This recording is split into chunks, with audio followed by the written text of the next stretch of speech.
এই মায়া, কই তুমি? এইদিকে আসো, তোমার কাছে আমার একটা প্রশ্ন আছে। প্রশ্নের উত্তর দিতে পারলে 10,000 টাকা দিবা আমারে মার্কেট করতে। অবশ্যই দেবো। আচ্ছা বলো তো, এক মহাপুরুষ 365 দিন মানে 1 বছর ঘুমায় নাই কেন?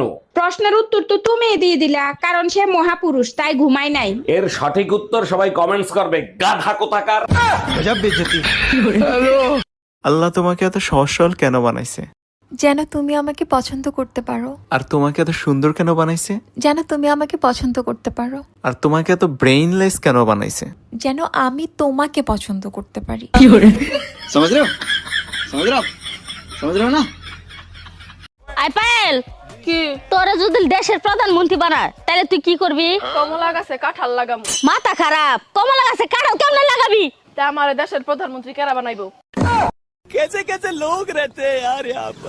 শোনো, আমি সিদ্ধান্ত নিছি আমি আরেকটা বিয়ে করব। এটা তো খুব খুশির সংবাদ। তা হঠাৎ করে এই সিদ্ধান্ত নেবার কারণটা কি জানতে পারি? 7 বছর বিয়ে করছে, আমাদের একটা বাচ্চা, আমার আরো বাচ্চা লাগবে, তাই আরেকটা বিয়ে করব। আল্লাহর কাছে শুক্রিয়া জানো একটা হইছে, তোমার ভরসায় থাকলে ওইটাও হইতো না। দেখেন ভাবি, এবার শীতে যদি আপনার বোনের সাথে আমার বিয়ে না দেন, কসম আমি জীবনে কোনোদিন বিয়ে করব না। ঠাকুরপো, আমার বোনরে অনেক বলছি, ও তো তোমাকে পছন্দ করে না। নাও তুমি কথা বলে দেখো। হ্যালো বিয়েন, তুমি বিয়েতে রাজি হয়ে যাও, তুমি যা বলবা তাই আমি করব। আচ্ছা ঠিক আছে, তাইলে একটা কাজ করেন, একটা ডিম পাইরা দেখান। আই পায়েল বিথি, কি কালকে যে মেলায় গেছিলি, মেলায় যা কি দেখলি? মেলা কিছু দেখছি চাচি। আহা, তাও একটু ক না, কি কি দেখছ? লম্বা লম্বা পোলা, খাটো খাটো পোলা, চিকন পোলা, মোটা পোলা। মেলা খালি সেরা দেখবারই গেছিলি, কিছু আনস নাই? আছি তো ব্যাগ কইরা পোলা গো নাম বাড়াচ্ছি। মা, আমারে বিয়া দিলে মামা গো বাড়িতে বিয়া দিও। কে? না, তুমিও বাবার বাড়িতে গেলা, আমারও দেখে আসলা। তোর কোন মামার পোলারে পছন্দ হইছে? মেজো মামার পোলারে।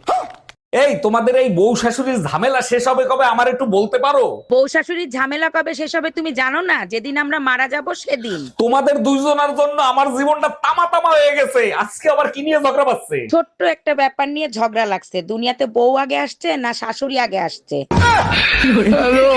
সব দেশের উন্নতি হইলো, আমাদের ফকিরের দেশ ফকিরই রয়ে গেল। তোমার মাথা মোথা ঠিক আছে? আমাদের দেশের কত উন্নতি হয়েছে তুমি দেখতে পাও না? চোখের ডাক্তার দেখাও। একটা উন্নতি হইছে, আগে একদম মানুষ বাইরে আর এখন আগে ঘরে। আরে না, আগে হাঁকতে যাই তো বিড়ি নিয়ে, এখন যায় সবাই ফোন নিয়ে। জানেন অরুণ ভাই, আপনার ভাই আমারে অনেক ভয় পায়, যখনই সামনে যায় থরথর করে কাঁপতে থাকে। এইটা ভাবি বিশ্বাস করতে পারলাম না, আমার ভাই হলো বীর, সে কাউকে দেখে ভয় পায় না। সত্যি বলছি, আমারে দেখলেই ভয় পায়। বিশ্বাস না হয় শাশুড়ির কাছে গিয়ে শোনেন। মায়ের কাছেও জিজ্ঞেস করছিলাম, মা বলছে আমার ভাই শুধু পেতনি দেখলে ভয় পায়। ও আম্মা, আমাগো কাপড় ছিঁড়া গেছে গা, চলেন মার্কেটে যাই, আমাগো কাপড় কিনে দিবেন। টেয়া শেষ, আমার কাছে কোনো টেয়া পয়সা নাই। খিদা লাগছে, সেটা বাদ দাও। ভাতও শেষ, ভাত নাই।